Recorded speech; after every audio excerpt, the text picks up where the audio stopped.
You can kind of get close with other stuff and approximate it, but you gotta have the real thing.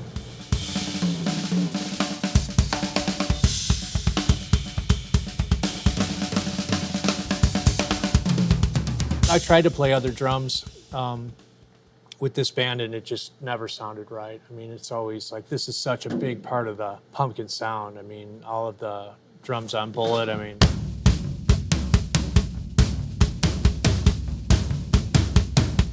Yeah, so these drums are maple. They're the absolute hybrid. I signed with Yamaha in 1992 or 93.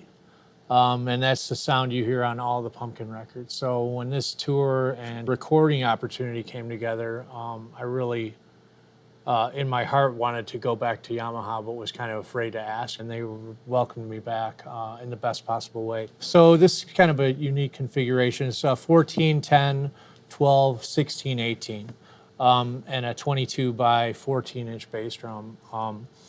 I like my bass drums a little bit shallower just because I come from a bit of a jazz background and I like a little bit more resonance in my bass drums as opposed to kind of a long, thuddy kick drum sound.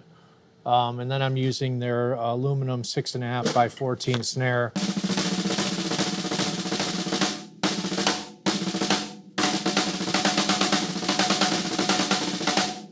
It's got a lot of nice tonal characteristics. I've got it muffled a little bit for rehearsal, but I'll probably open it up wide open for the tour. The drums are super consistent, super even. The great thing about these Absolute hybrids is they've combined the great tonal characteristics of the old Maple Custom Absolute and injected a little bit of the Phoenix kit into it as well. So there's a lot of usable harmonics in the drums, and a lot of drums will sound good on their own, but when you add the Pumpkins on top, a lot of that usable tone will go away, right? So especially in this configuration where you got 3 guitars soaking up a lot of kind of harmonics, you got a lot of low end coming from the bass.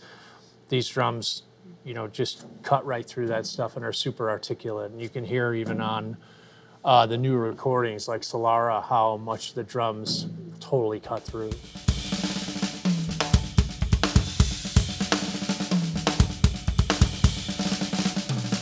I switched to Istanbul about 2 years ago, but had really been looking for some darker tones. These are just super nice and dark. Hi-hat.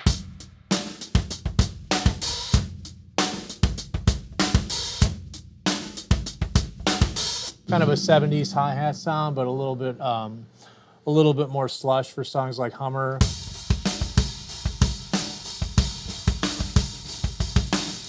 And then the ride cymbal is an Epoch Istanbul Agop, which is they designed it to be a crash cymbal, but I like it so much as a ride, especially for this stuff, because you can play like songs like Zero, where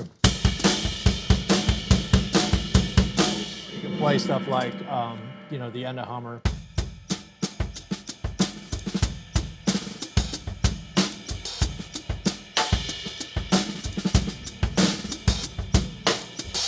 So it's got a lot of sound in it. Always Vic Firth, always Remo. These Vic Firths are the new modern jazz collection, and I think there's 2 in the series that are maple. And for almost my whole career, I played 5As or 5Bs, which are hickory. But I feel like these maple just have a different, they allow the cymbal to breathe in a little bit different way, which I started playing them with my straight ahead band, Jimmy Chamberlin Complex, and just thought, man, I'm going to try them for rock, and I just fell in love with them. They just really open up the cymbal in the best possible way. The idea with these sticks with a little bit more of an open grain structure allows the drum to breathe a little bit more. So you got a little more resonance, and the same on the cymbal, right?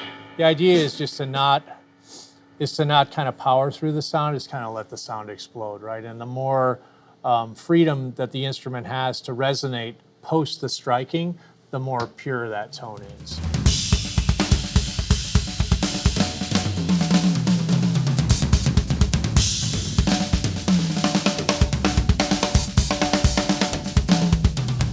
Song to song, I'm playing a lot of different stuff night to night. I'm trying not to play the same things over and over again. Obviously, with songs like Cherub Rock, and there's signature fills in there, and the ending with the long roll, but you know, I'm trying to just be in the moment and reacting to the moment in as creative a way as I can, without obviously, you know, just kind of, you know, blowing chops all over the song. But I just like to keep it kind of agile and keep it kind of free flowing, more like a jazz band where, you know, I'll play different things every night. And Billy and I, we tend to not kind of get too caught up in the same thing every night. It gets kind of boring that way. So I challenge the band to do some counting once in a while, or maybe metrically modulate something, you know, to mess with the bass player, but not in a non-musical or irresponsible way. Even though the arrangements are pretty buttoned up and the arrangements never change, and the nuance within the context of the arrangements are integral to the perception of the song, there's still a ton of freedom. I think a lot of it has to do with the fact that it's the way I always play, and those songs are me playing anyway. So, you know, I just take it like, if people want to hear me playing, they want to hear my interpretation of that moment in time, not a reinterpretation of a moment that happened 25 years ago. Now, granted, you want to be responsible in those moments, but you also want to let people know that the Pumpkins, just like any other artistic platform, you know, ultimately is a vehicle of self-expression.